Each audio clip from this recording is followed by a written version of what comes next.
بسم اللہ الرحمن الرحیم الحمد للہ رب العالمین والصلاة والسلام علی سید المرسلین وعلی آلہ وصحبہ وازواجہ وذریاتہ اجمعین اما بعد فاعوذ باللہ من الشیطان الرجیم بسم اللہ الرحمن الرحیم۔ محترم سامعین، جیسا کہ ہم نے اس سے پہلے کی ویڈیو میں قرآن کریم کے حوالے سے اس بات کو سمجھا کہ اہل بیت میں ازواج مطہرات شامل ہیں، ازواج مطہرات بھی اہل بیت میں شامل ہیں۔ آج کی ویڈیو میں انشاءاللہ عز و جل ہم حدیث پاک سے اس بات کو سمجھیں گے۔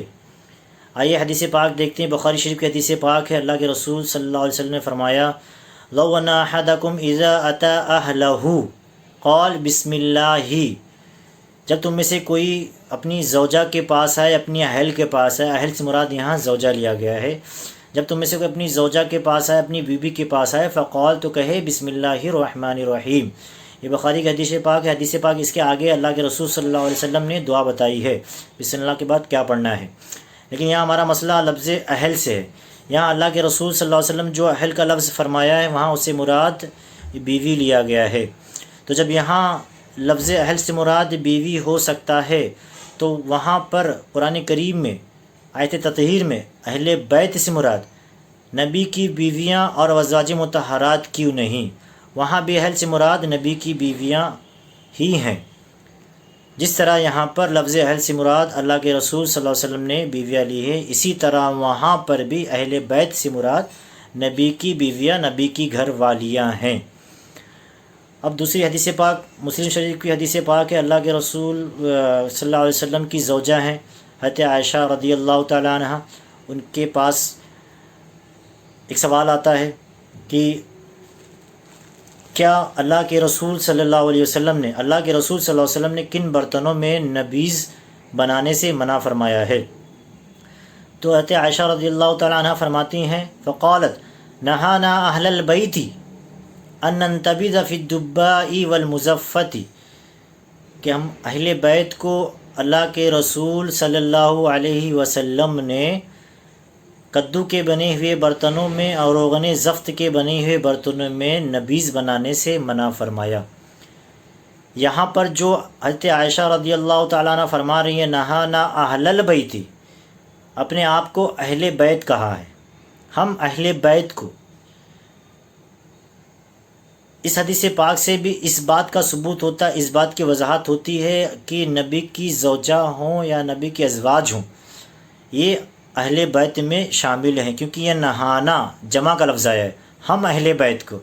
اب وہ خود زوجہ ہیں نبی صلی اللہ علیہ وسلم کی، ان کی بیوی ہیں، تو اب یہاں تعلق جو ہوگا سارے کے سارے ازواج مطہرات کو بھی شامل ہو جائے گا، کیونکہ یہاں پر جمع کا صیغہ ہے، نہانا، ہم اہل بیت کو اللہ کے رسول صلی اللہ علیہ وسلم نے منع فرمایا، نہانا اہل البیت، ہم کو یہاں پر اہل بیت کہا گیا، ہم میں ساری کی ساری ازواج مطہرات آ گئی۔ تو اس حدیث پاک سے بھی اس بات کا ثبوت ہوتا ہے کہ ازواج مطہرات بھی اہل بیت میں شامل ہیں۔ اب آ جائیں ایک اور حدیث پاک مسلم شریف کی حدیث پاک ہے، یہ تھوڑی لمبی حدیث ہے، اس کو مختصر بیان کرتا چلوں کہ 3 تابعین حضرت زید بن ارقم رضی اللہ تعالیٰ عنہ کے پاس جاتے ہیں۔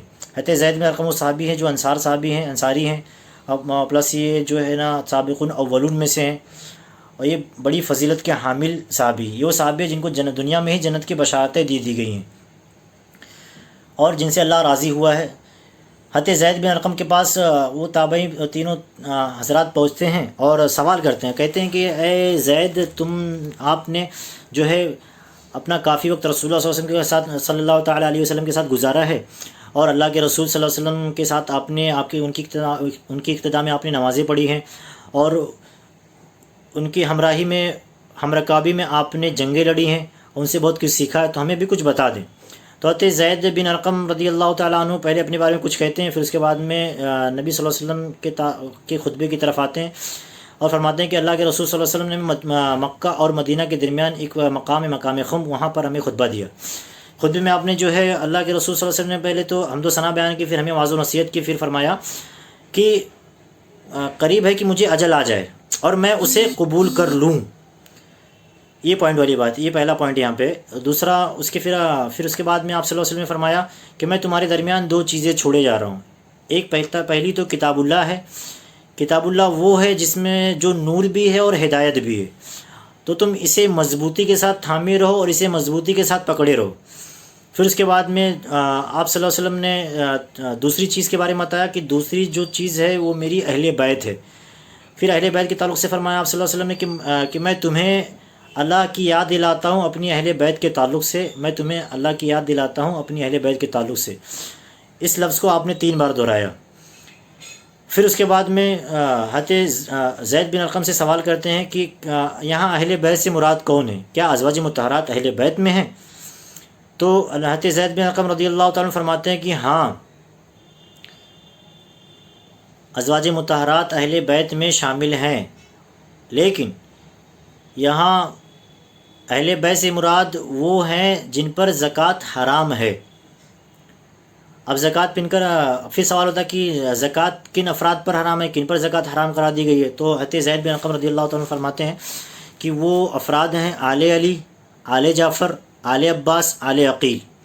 یہ 4 مقدس ہستیاں ہیں جن کی اولادوں پر زکوٰۃ حرام ہے اور یہ اہل بیت ہیں۔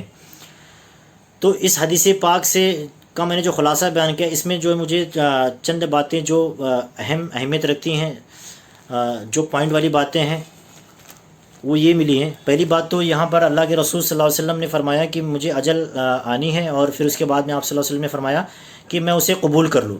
اس کا مطلب یہ ہوا کہ ازواج جو انبیاء کرام ہوتے ہیں انہیں جو موت ہوتی ہے وہ ان کے سامنے رکھی جاتی ہے، ان کو پیش کی جاتی ہے، پھر موت ان سے اجازت لیتی ہے۔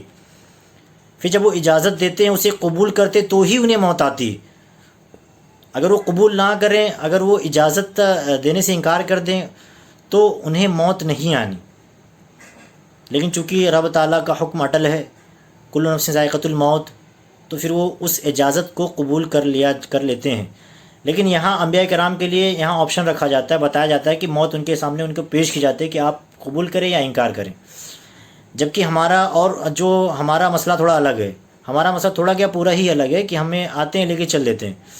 تو جو حضرات یہ سمجھتے ہیں کہ انبیاء کرام ہماری طرح بشر ہیں، جو یہ کہتے ہیں، ان کے لیے درس عبرت ہے کہ بھیا دیکھو یہاں ہم کیسے ہیں اور وہ کیسے، وہ ان پر جو ہے موت پیش کی جاتی ہے اور ہم تک جو ہے پیش تو بہت دور کی بات، پوچھتی بھی نہیں، سوال جواب کچھ نہیں ہے، سیدھا آئے لے کے چل دی۔ تو ہم میں اور ان میں زمین و آسمان کا، اس لیے یہ کہنا بند کریں کہ انبیاء کرام بھی ہماری طرح بشر ہیں۔ دوسری بات جو یہاں پر پوائنٹ والی ہے وہ یہ ہے کہ اللہ کے رسول صلی اللہ تعالیٰ علیہ وسلم نے یہ فرمایا کہ میں تمہارے درمیان 2 چیزیں چھوڑے جا رہا ہوں۔ اس میں پہلی چیز کتاب اللہ بتائی آپ صلی اللہ علیہ وسلم نے، اور کتاب اللہ کے تعلق سے اللہ کے رسول صلی اللہ علیہ وسلم نے یہ فرمایا کہ کتاب اللہ وہ ہے جس میں نور بھی ہے اور ہدایت بھی ہے۔ تو تم اس کتاب کو، اللہ کی اس کتاب کو تم مضبوطی کے ساتھ تھامے رہو، اسے مضبوطی کے ساتھ پکڑے رہو۔ یہ جو الفاظ، یہ جو خصائص، یہ جو باتیں رکھی گئی ہیں کتاب اللہ کے ساتھ رکھی گئی ہیں، اور اس بات کو اہل بیت کے تعلق سے نہیں رکھا گیا ہے۔ اہل بیت کے تعلق سے صرف اتنا آیا اس حدیث پاک میں کہ میں تمہیں اللہ تعالیٰ کی یاد دلاتا ہوں ان کے تعلق سے۔ تو جو حضرات اب یہاں پر ان حضرات کے لیے درس عبرت تھے جو قرآن کریم کو چھوڑ کر اہل بیت کو ہی سب کچھ جو ہے کہنے، ماننے اور ساری باتیں انہی پر ڈالنے کے لیے چھوڑ دیتے ہیں کہ ہمارے لیے تو اہل بیت ہی سب کچھ ہیں، نہ نماز پڑھنا ہے، نہ قرآن کی طرف سے قرآن سے کوئی محبت ہے، بس ساری محبتیں سمیٹ کر، جھوٹی محبتیں لا کر وہ اہل بیت میں شامل کر کے اہل بیت کی محبت میں گمراہ ہوتے جا رہے ہیں، اور اہل بیت کے فضائل کو گڑھ گڑھ کر بیان کر کے اہل بیت کی فضیلت لوگوں بیان کر کے اسے لوگوں کو بھی گمراہ کر رہے ہیں۔ تو یہ ان کے لیے بھی درس عبرت ہے کہ بھیا دیکھو یہاں پر جو کتاب اللہ کے تعلق سے ہی رب تعالیٰ نے فرمایا ہے کہ تم مضبوطی کے ساتھ کتاب اللہ کو پکڑے رہو، مضبوطی کا کتاب اللہ کو تھامے رہو، اور پھر اس کے بعد میں اسی میں نور ہے، اسی میں ہدایت ہے۔ اب چونکہ اہل بیت حضرات جو ہیں، اہل بیت اطہار جو ہیں، یہ بھی کتاب اللہ کی پیروی کر کر ہی رب تعالیٰ تک پہنچے ہیں۔ انہوں نے بھی اسی کے ذریعے ہی اللہ رب العزت کو پایا ہے۔ وہ اہل بیت کا جو مرتبہ حاصل کیا ہے وہ کتاب اللہ کے ذریعے ہی حاصل کیا ہے۔ تو ہمیں بھی کتاب اللہ سے ہی اور دیگر احکام اور دوسری چیزیں ان سے کتاب اللہ سے ہی سیکھنا ہے، اور اہل بیت کے طریقے پر اہل بیت کا طریقہ کتاب اللہ کو چھوڑ کر نہیں ہے، کتاب اللہ کو لے کر ہی اہل بیت کا طریقہ ہے۔ جو کتاب اللہ کو چھوڑ کر اہل بیت کے طریقے کو ثابت کرتے ہیں وہ سراسر غلط ہیں۔ اب یہاں پر جو تیسری بات آتی ہے وہ یہ ہے کہ اللہ کے رسول صلی اللہ علیہ وسلم نے پنجتن پاک کے علاوہ ازواج مطہرات کے علاوہ کچھ اور مقدس ہستیاں جنہیں اہل بیت میں شامل کیا ہے۔ وہ ہستیاں کیا ہیں؟ جس طرح آل علی اہل بیت میں شامل ہے، اسی طرح آل جعفر بھی اہل بیت میں شامل ہیں، اسی طرح آل عباس بھی اہل بیت میں شامل ہیں، اسی طرح آل عقیل بھی اہل بیت میں شامل ہیں۔ یہ سارے کے سارے افراد اہل بیت میں ہیں اور ان پر زکوٰۃ کو حرام قرار دے دی گئی ہے۔ یہ صحیح مسلم شریف کی حدیث پاک ہے۔ انشاءاللہ عز و جل جن احادیث کا میں نے ریفرنس دیا ہے، حوالہ دیا ہے، اس کو مکمل حوالے کے ساتھ میں نیچے ڈسکرپشن میں ڈال دیا جائے گا، آپ اسے پڑھ لیں۔ جن حضرات کو پڑھنے کی خواہش ہوگی اس کا مطالعہ کر لیں، عربی اور اردو دونوں طریقے سے نیچے ڈال دی جائے گی۔ اور پھر اس کے بعد میں آج کا جو موضوع تھا، اور یہ اس بات پر ختم ہوتا ہے کہ ازواج مطہرات قرآن و حدیث کے ذریعے اہل بیت میں شامل ہیں، قرآن و حدیث کے روح سے، اور دیگر افراد پنجتن پاک تو ہے ہی اہل بیت میں شامل۔ پنجتن پاک کے علاوہ ازواج مطہرات بھی اہل بیت میں شامل ہیں، ازواج مطہرات کے علاوہ جو ہے آل علی، آل عباس، آل جعفر، آل عقیل بھی اہل بیت میں شامل ہیں۔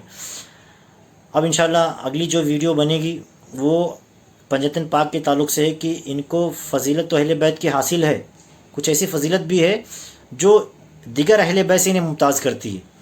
انشاءاللہ اگلی ویڈیو میں۔